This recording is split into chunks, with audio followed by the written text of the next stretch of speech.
Hey, this is Angie. And I'm Ryan. And we are Happy Healthy Vegan. Well, a new study just came out of Britain. Well, it wasn't really a scientific study. It was conducted by a market and research company. Anyway, they found that the number of vegans in Great Britain is almost quadrupled in 10 years. Went up 360%. Woo, woo, woo. That's amazing news. Isn't that crazy? That's crazy. Our numbers have almost quadrupled in Great Britain. So I assume what's going on there. Something similar is going on here too. I'd like to see a similar kind of research conducted out here too.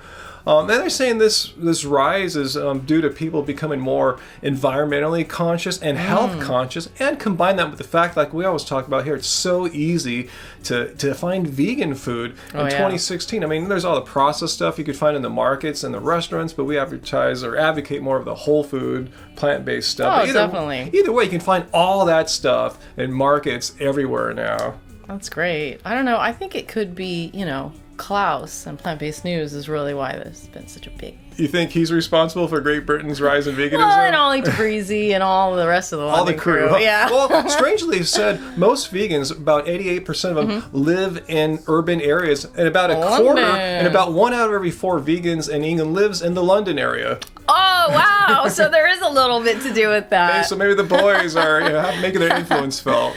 So in response to this poll, Telegraph reported that Catherine Collins of the British Association of Dietitians basically poo-pooed the whole thing, chalking up the rise in veganism simply to fashion, specifically claiming that people are seeing Instagram posts from celebrities like Gwyneth Paltrow, specifically saying seeing a bowl of pomegranates and wanting to eat that way too, as if people are just going to stop at the pictures on Instagram and not look into a vegan diet. It's just like so irritating. Let me read you one of her quotes. When people come to veganism through their religion, they know how to do it properly. They know how to make up for what they don't get in meat and dairy.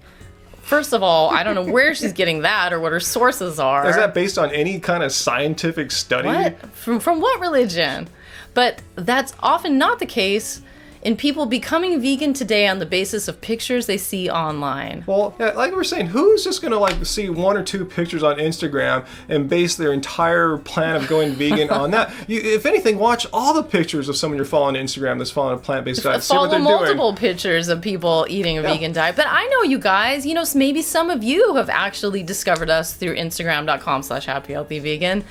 But, there's all these videos available on YouTube. There's documentaries. There are so many books on veganism, so many cookbooks. I mean, you can go to the library and check out books on veganism for free. There are so many resources. And I don't for 1 second believe that there's millions of people going vegan based on Instagram pictures and not getting any kind of nutritional information to help back that up. I mean, subscribe to nutritionfacts.org. Check into what all the different vegan doctors are doing. Go to some of their talks. It's just crazy that she would just poo-poo it, saying that Gwyneth Paltrow is making people sick, basically. This nutritionist is just pulling that out of her butt. Totally. And of course, she toes the typical anti-vegan party line that vegans don't get enough protein and B12 and calcium. We don't absorb all this stuff as efficiently as meat eaters do. Well, this is complete nonsense. Even the American Dietetics Association has come out and said that vegetarians and vegans get all the nutrients they need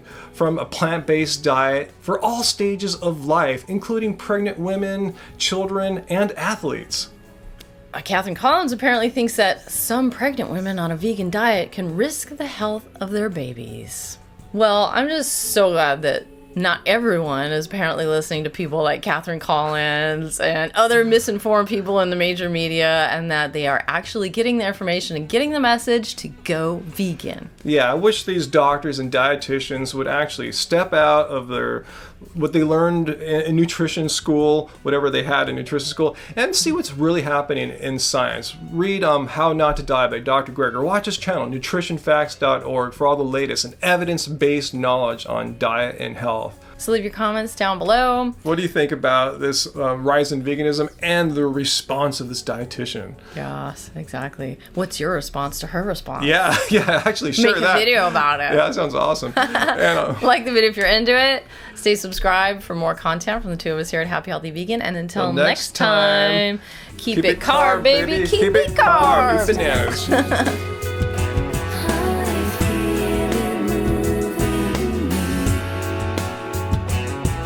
Music has the power to set our souls free.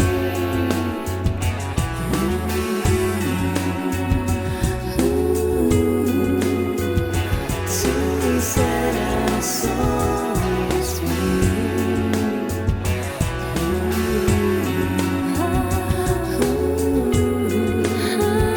To set our souls Music is magic. Is harming the health of people who don't know what they're doing. Like, oh my god, I don't know how to eat bananas and rice and beans and plants.